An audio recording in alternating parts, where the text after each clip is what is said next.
Hi, I'm Charlie Harp, and this is the Informonster Podcast. Today on the Informonster Podcast, I've got Patina Zarcone and Millie Malai from APHL Datapult. And we're going to talk a little bit about Datapult and some of the work that Clinical Architecture and APHL Datapult have done together. But I'd like to start out by introducing first Patina. Patina, tell us a little bit about yourself. Thank you, Charlie, and thank you for inviting us today. My name is Patina Zarcone. I am the director of Datapult, which is a new APHL company. I have been with APHL for almost 21 years. Prior to my work now with Datapult, I was the director of APHL's informatics program, building that up over the 17 years or so that I was in that position. And now with Datapult and helping to move the company forward. I'd like to turn it over to Millie. Hey there, I am Millie Malai. I'm the Technical Project Manager for APHL Datapult. I've been with APHL for just a couple of years, but before that, I was working in consulting, doing a lot of public health informatics projects, probably for the last decade. So this is my passion. I love public health informatics, electronic laboratory reporting, immunization registry, all of that good stuff. And I'm so glad to be here. Thank you guys very much. So why don't we start out for people that may not be familiar with APHL and Datapult. If you guys could kind of give us a history of the organization and what you guys do, that'd be fantastic. Sure. I can start and then I'll ask Millie to add in any blanks for me. So Datapult is a new company. As I had mentioned earlier, we are a wholly owned subsidiary of APHL. The biggest difference between us and the rest of APHL is we are fee for service. So we are funded by the fees that we bring in from our various services. Back in the beginning of the pandemic in June of 2020, there was laboratory reporting guidance that came out from HHS, and it went into detail as far as the data elements that were required for reporting COVID laboratory results to the public health agencies across the country. And as part of that guidance, we were the AIMS platform, which is an acronym for APHL Informatics Messaging Services. This is the cloud platform that APHL and Datapult utilize for our projects. Was named in that laboratory reporting guidance as one of the three ways that private laboratories stepping up to test for COVID could report those laboratory results to the states.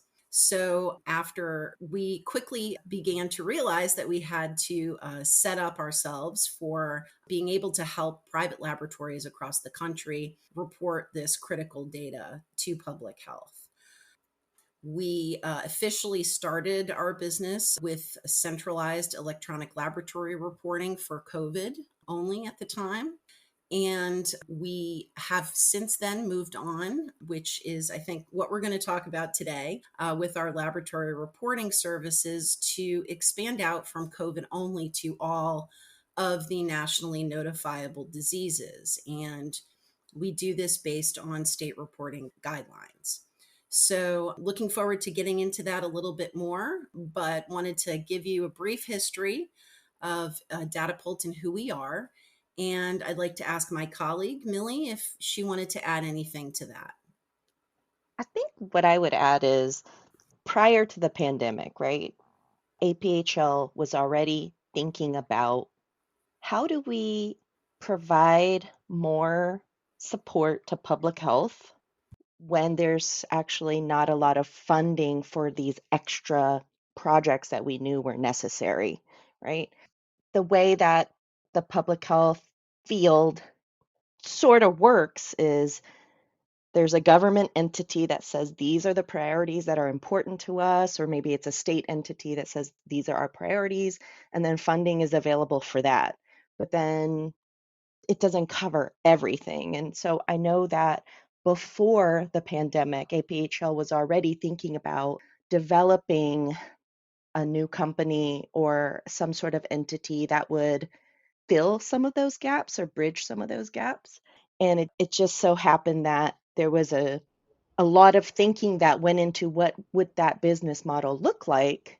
And then the pandemic hit, and it just naturally became obvious that the thinking that was done for this new entity was the perfect entity to help with this lab reporting that was now required.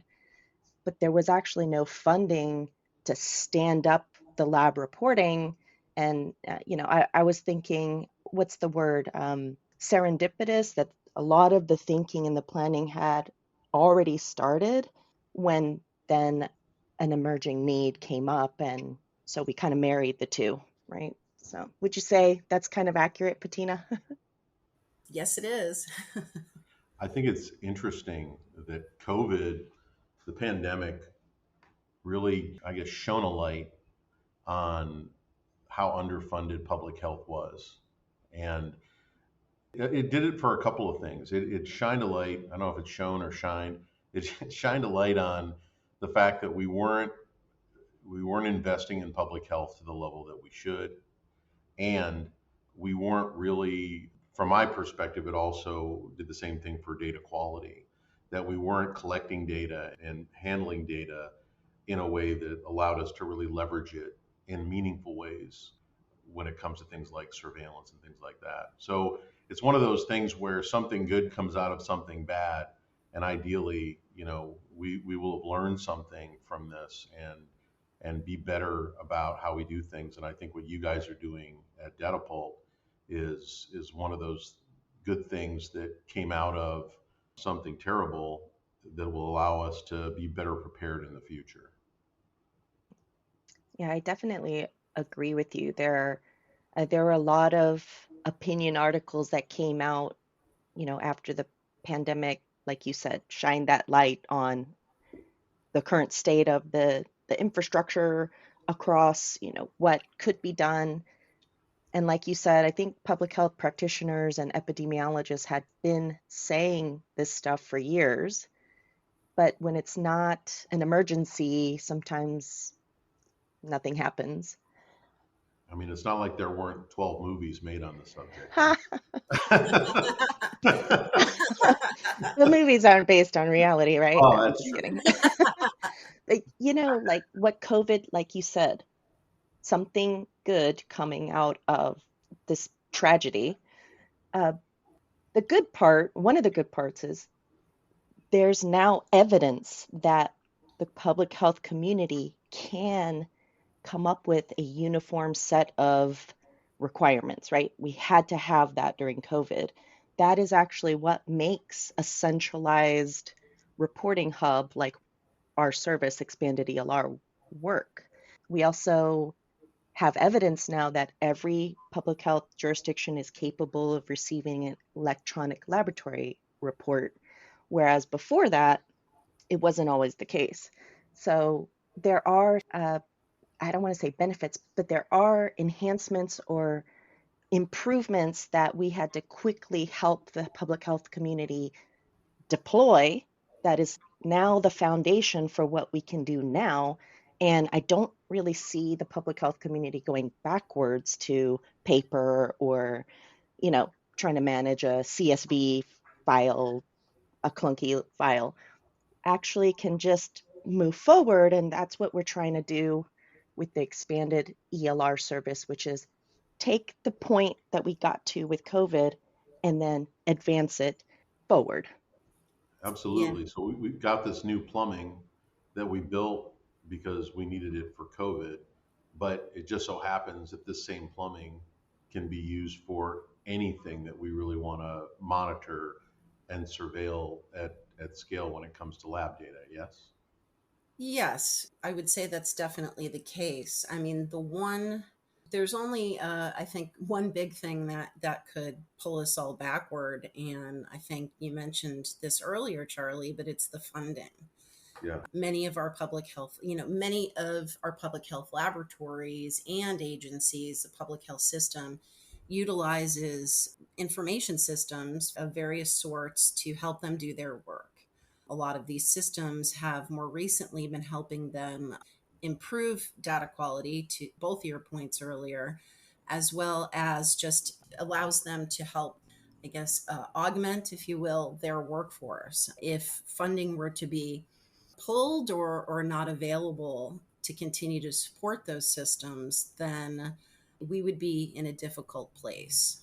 Many of our public health system partners that are doing the testing, such as the laboratories, or the epidemiology, such as the agencies, really, they don't have access to people, the people's the skill sets that are required to do this work, especially if you don't have systems to help enable it.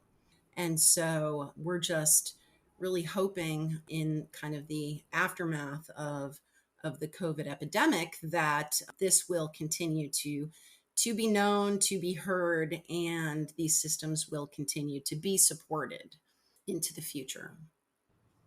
Let's hope so. Let's hope so. So, around the time, in the early days of COVID, when this all started, and it's kind of when you guys in clinical architecture, we kind of came together. What was it like, and what was the process that you guys experienced? Because obviously, being mandated or being set up as one of the three people that people could use to report this information, obviously, you guys probably were in a bit of a scramble, would be my guess, when that happened. Is that not the case? Indeed. Yeah. Weren't we like just surprised to be named? We were very surprised, and yes, to your point, we were definitely scrambling. I mean, APHL and APHL Datapult we are deeply steeped in public health, and being given this position was a great honor, but it was also definitely a last minute. Of course, everything is in a pandemic, everybody's scrambling to do the best they can. And so, yes, we had to deploy very quickly. And we had to really sit down and say, how are we going to do this the best way for public health? And that is when we had the pleasure of meeting you, Charlie, and your team at Clinical Architecture. And we were able to really, I think, both companies able to come together and do something really good. And of course, that started out with the work that we did together around transforming CSV into the format that public health would accept, which was HL7 version 2.5.1. So that was actually really a game changer for a lot of private laboratories that still weren't able to create HL7 out of their systems. And this just CSV, simply put, was not a format that our agencies would accept. So that was a lot of good work, Charlie, in the beginning that we did together, and we continue to do that work today with this good work with this expanded ELR project. No, I appreciate it. We love working with you guys. It's one of the things when COVID hit, we work a lot with IDNs, and we're working with folks like the CDC, and we just started working with you guys. And when COVID hit, a lot of our RDN clients, they were still leveraging the stuff that we provide, but a lot of the projects we were working on just stopped because they were overwhelmed with everything they had to deal with patients and organizing their facilities. And what we tried to do is we looked for opportunities where we could help. So we did some stuff with the COVID vaccine, lot numbers, getting involved with you guys. It wasn't just a good project for us to work on and work with a great partner like APHL Datapult, but it's also one of the things I love about healthcare is that you're doing something that you feel, is important. And so we've been, very grateful to have the opportunity to work with you guys because we feel like what you do is very important, and we like being a part of important things, I guess. So when it comes to the ELR, the expanded ELR, for the people that may not be familiar with it, can you guys talk a little bit about what it is and what the purpose of the expanded ELR is? Sure, definitely.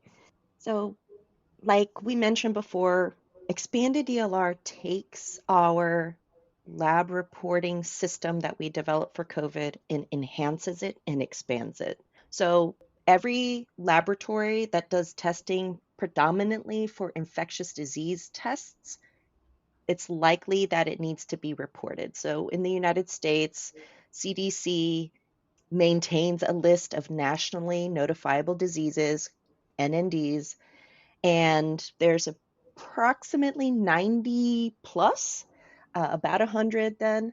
And if someone, to diagnose and to confirm a case of flu, let's just say, you might have to conduct a confirmatory test. Well, because of that, a lot of public health agencies and public health departments, they will require you to report test results for certain conditions that you might be trying to diagnose.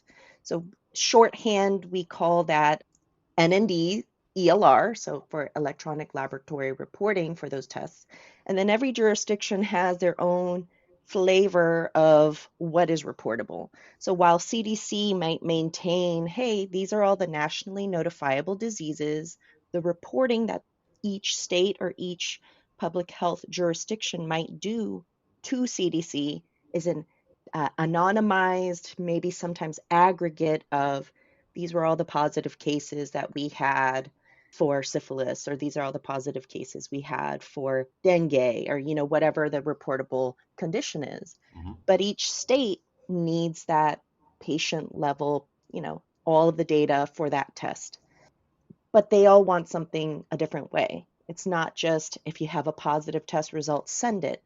For something like HIV, they want all the results, any of the results. And also, if you do a screening, they want the results for that, which is not necessarily a diagnostic test. Hepatitis C, which is a comorbidity of HIV, has similar, we want all the results, or some jurisdictions say, no, we just want the positives. If it's a panel, we want all the tests if at least one test on the panel is positive, right? So there are these intricate nuances to how each public health jurisdiction would like the test result reported by a lab. And you can imagine that if you're a regional or a national lab, which a lot of our customers for our centralized DLR are, it gets very burdensome to manage. Okay, which state wants which type of test and also which type of result. And we knew that there was this huge opportunity to take that foundation that we built for this centralized lab reporting, add the logic to it, and make it a lot easier for the laboratory to report without having to spend all this time and resources to figure out what they needed to do. So expanded ELR, in a nutshell, contains all of that logic and the routing rules. And with one connection, a laboratory can achieve everything that they would have to pay, other staff to do to get it to the right jurisdiction.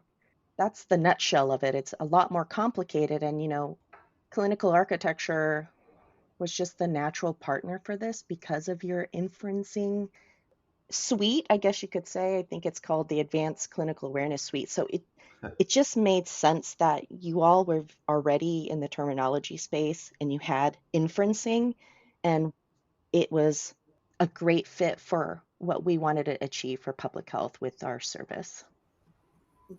Charlie, one of the things that we joke about sometimes when we're all scrambling around and overwhelmed is electronic laboratory reporting in and of itself seems, the idea, I guess I'll say this a little bit in jest, seems easy, but just hearing what Millie said and knowing the process that we all had to go through to get where we are today, we can see it is not easy. It is not, I think we probably would have been doing this a long time ago if it was easy. So really, being able to harness the skills and the expertise of your team along with ours, we really have done something here that although the idea, in and of itself at maybe a theoretical level has been around for decades, in practice, this has not been done. So this is a major contribution to public health. And we Well, were from really happy to work on it with you guys. well, we were too, and one of the things about being a vendor, I've been developing systems in healthcare for a long, long time, and one of the things that's challenging is innovation and going after something new, kind of dragon slaying, is a scary business because you have to find people that are willing to kind of put their passion and their ideas and go after something that's different from the status quo. And one of the great things about the partnership between clinical architecture and Datapult is, you guys were one of our relatively early adopters on Pivot. And the whole idea of Pivot, a lot of this stuff that clinical architecture does is about removing repetitive work or burdensome work that doesn't need to be done over and over and over again by human beings and letting software do the work or doing it centrally. So medical is all about taking things like data quality and mapping and take it off of the backs of clinicians and spreadsheets and let the software do the lion's share of the lift. Pivot was all about us building these transformations from formats in a central place and providing it to all of our clients instead of everybody hiring developers to write interfaces for the same variants of formats. And inferencing is really about creating logic that can be leveraged in a reusable, encapsulated way instead of having everybody go off and do this. And I think Millie articulated it really well. The nice thing about what we are doing together is that instead of everybody dealing with how to format things and everybody dealing with how to write their own logic to handle these NNDs, what we've done working with you guys, and really what you've done working with us, because I put most of the work on you guys because you have to figure out the best way to approach all this stuff, is create that kind of, let's call it the lab reporting easy button. So here's the beauty of it. It wasn't easy for us to do what we did, but because of what we did together, it could be pretty easy for everybody else. That, Exactly. yep, that's exactly right. And I Exactly right. get that all the time. Even when it comes to terminology, you run into people like, oh, terminology is easy. I'm like, well, you could fool me because we spend a lot of time and energy dealing with terminology. It doesn't feel Yeah. easy to me. But, I think that open heart surgery looks easy. Not really. So, so yeah, I also really appreciate what we've done, and I'm very excited to see where it goes because once again, it's one of those things where because you guys have articulated here's how we need to do these things, and you guys have an amazing reputation in your space. We're very grateful also to have you guys work with us, make our products better, help us look at ways we can scale things and do things that are a little bit different. And so I think it's been a great partnership, and we're very excited about it. So what's next for you guys? So we've done what we've done, but for Datapult, what does the future look like? What do you guys want to be able to accomplish in the next couple of years? Well, I'll start and Millie can add. There's a lot of, to Millie's point earlier about the way kind of, the grant funding works, and there are very specific projects which are all amazing projects and absolutely need to get done. We are here, for the other pieces, and there's a lot of need in public health, especially around information technology and informatics and data standards. I think the three of us, we sit here, we understand what all of these words mean. We understand the process, and a lot of people in public health don't, because it is complex. It's complicated. And so, moving forward, there are a lot of great opportunities to continue to be supportive of public health, especially in those domain areas. One of the exciting projects that we have going on now is centered around laboratories, both public health laboratories and other laboratories, around next generation sequencing. And we have a suite of services that we call Insight. And Insight is geared toward helping laboratories manage pipelines for next generation sequencing, whole genome sequencing. And so we are working with many laboratories across the country who are evaluating this. A big part of the CDC's data modernization initiative is building these systems for, obviously for preparedness, but also this cutting edge science, especially, around sequence work in the laboratories. And so this is, much like data standards, it's a very complicated area in which public health, I'll speak particularly to the laboratories, have to work in. And data modernization initiative is there to support them in bringing on systems to help them with this work. And so we are right now in the process of rolling out that suite of services, and we're really excited. I think, we're really hopeful that the work that we're doing in that area will be helpful. These systems within the next generation sequencing space take specific skill sets to be able to use. And a lot of our public health laboratories don't have access to bioinformaticians, so being able to have I'm doing air quotes here, easy system to help them with this work is just critical, because most of our states don't have access to bioinformaticians. So that's one of the spaces we're in right now, and looking to move that forward with our laboratory community. Millie, did you want to? Yeah. Well, you know, we're not done with expanded ELR, and it may come as a surprise, but laboratory reporting is something that I'm really excited by, and I'm excited about it. And so, yes, so what's coming up for the future of Datapult? I think we're going to learn more about how we can complete this ELR service that we started, and we're going to continue to change it to then be this complete package for public health. That's kind of our vision with expanded ELR. We're not going to one and done it like, oh, all of the N&D rules are in there, good, we're done. What we've already seen is, hey, what do we do when there's no standard code for a test? Well, okay, well, let's figure that out. We have all the original experts in terminology, right, with Carol McCumber on your side and Ricky Merrick on our side, to come up with, okay, how do we want to deal with scenarios where there's not already a cut and dry specification. So there's already that. We also have jurisdictions that have rules that aren't an NND. It's a special testing that they do that they want the results for. Well, let's incorporate that. There's probably something else, a different standard is going to be published. So a different version of HL7 or even FHIR might be something that the jurisdictions can finally ingest into their systems.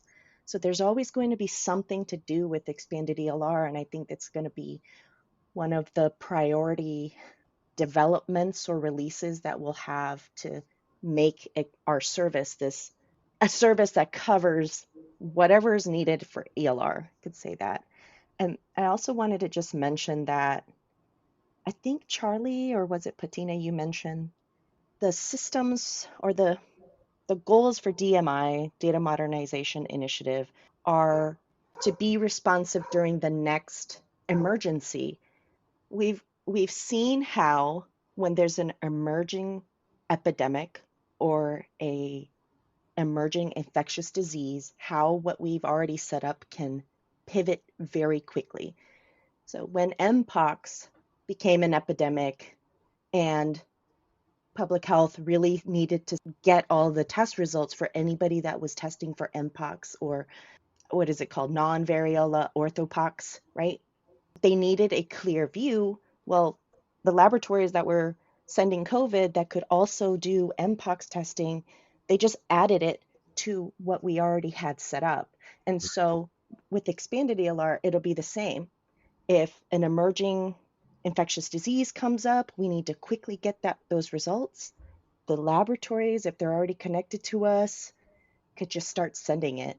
And really the goal for DMI is to get the highest quality of data quickly to public health so that they can start doing their investigations and come into their insights a lot more quickly. So we just really feel like the more that we could strengthen expanded ELR to different use cases, the connections are already there, and it's pretty, I don't want to say instantaneous, but it would nearly be a week, not months, to get that data flowing to public health. Well, because like I remember when that happened and the time it took us to get things prepped and to get the inferences, if I remember correctly, it doesn't take long for us to do that. So we can be Right, very responsive.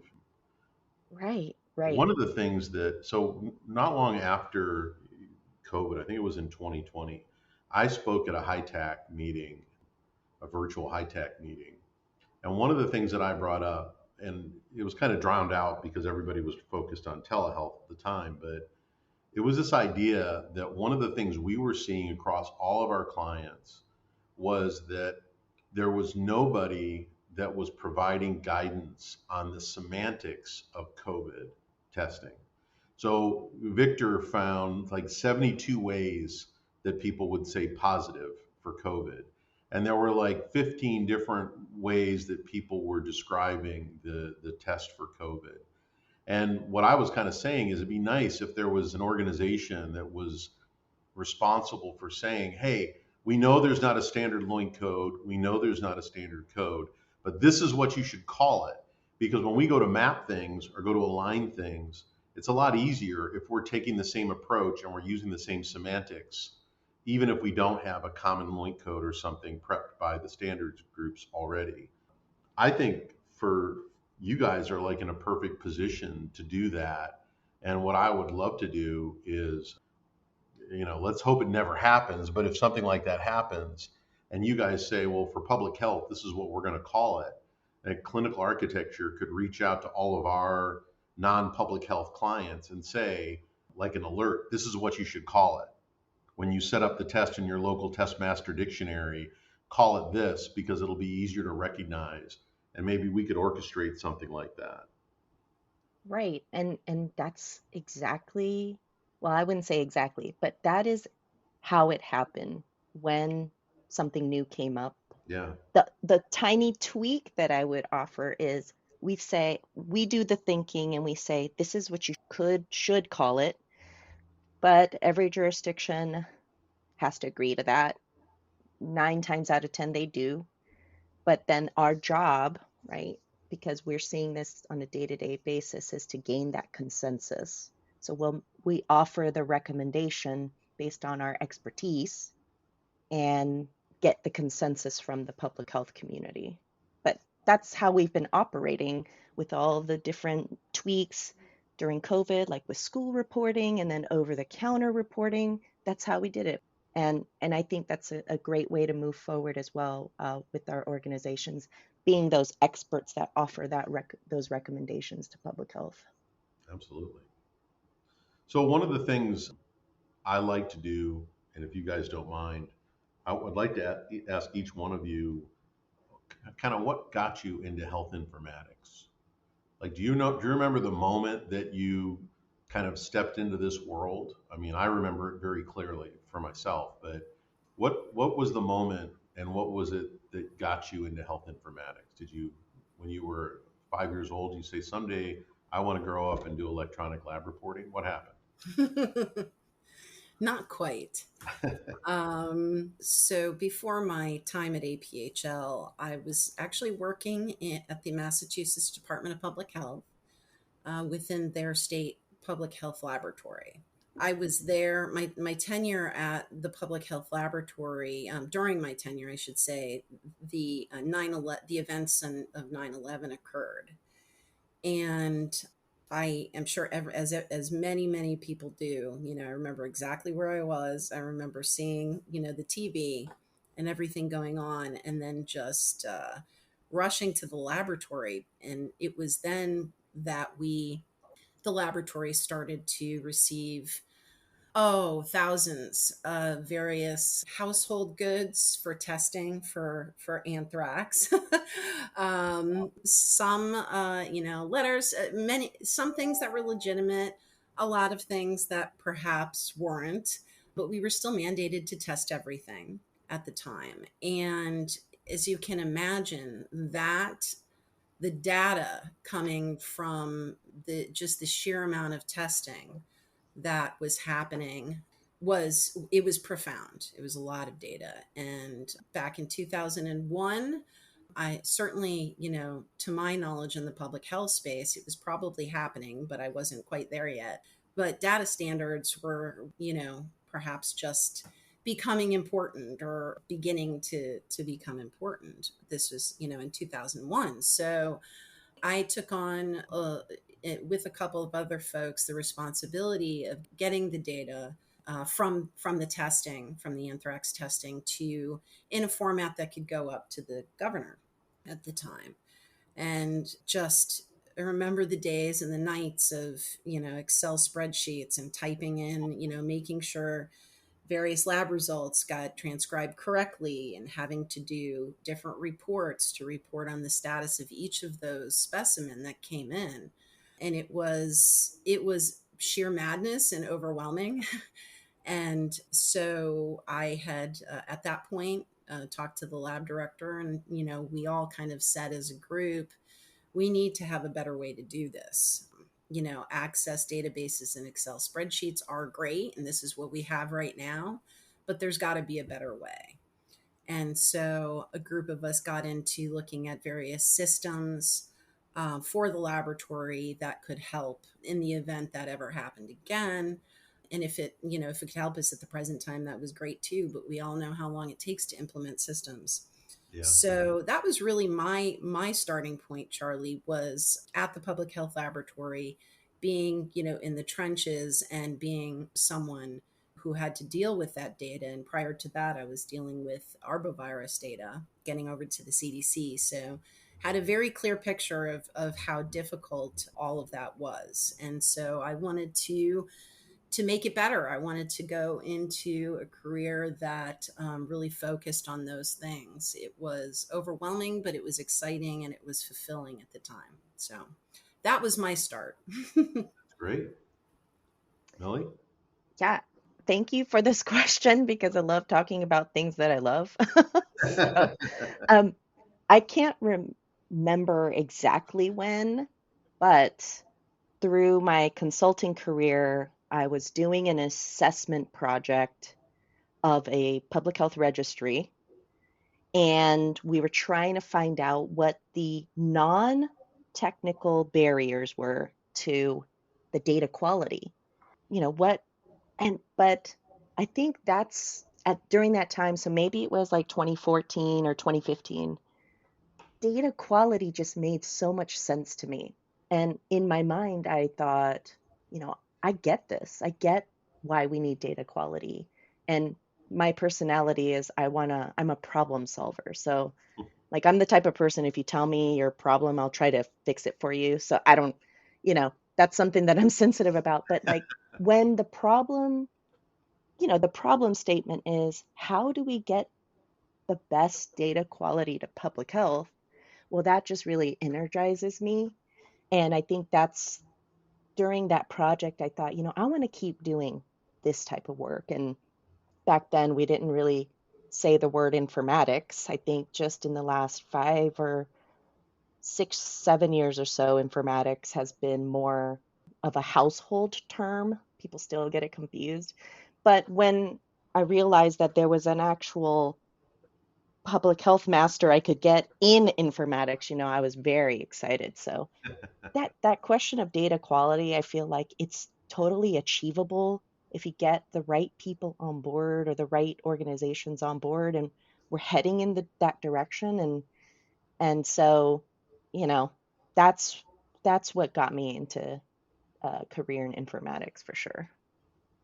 I think it's interesting that when you think about data in the work that we do, it's almost like the data can reveal mysteries that you can't as a human being without the data and without a certain level of quality in the data.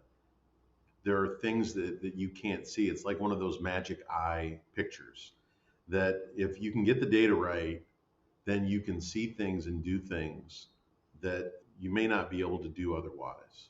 And I think I was in an ONC data quality symposium yesterday, and it was interesting because it was all about data quality, and they had a data quality expert from ISO 8000 on, and they were kind of saying that the whole point of this is about trust.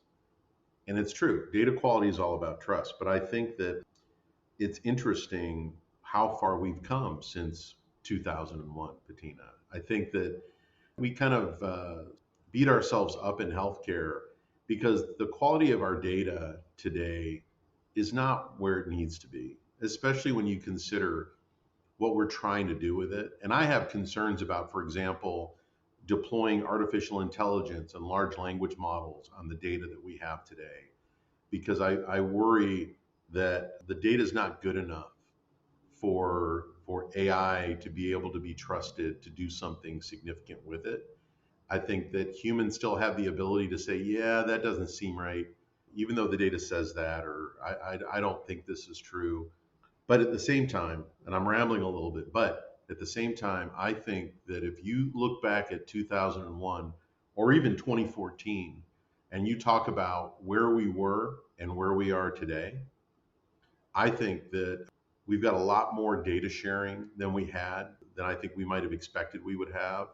I think we've come a long way. I still think we have a ways to go. I'm excited to see where it goes, especially if now that people realize that the quality of the data, or they're starting to realize the quality of the data is important. I just think if we can nail the quality of the data and we get really good at sharing that data, especially with all the stuff we're seeing in genomics and what kind of impact that can have if we really build the capabilities to harness that data. I'm very excited about where we're going and kind of the evolution. I wish it was faster, but I still think it's pretty exciting. The reason why I asked this question about what got you into this health informatics or healthcare technology is one of the themes I find when I talk to people, partners, other people I encounter in healthcare, is for a lot of us, it's not just a job. There's kind of a passion, there's a commitment, there's an investment. And it's funny because most people have this story where they realize that this is where they're supposed to be. And so I really appreciate you guys sharing those stories with me today. So if somebody, this is kind of a weird question, but who who is the customer of Datapult? Who should be picking up their phone and saying, Patina, Millie, I need that ELR thing yesterday? Who are the folks that are the ideal candidates for leveraging what you guys have built? Well, I would say there are a few. Certainly the public health system, our entire purpose at Datapult and our mission is to serve public health. And so our public health lab, we have solutions for our public health laboratories. We have solutions for public health agencies and epidemiologists.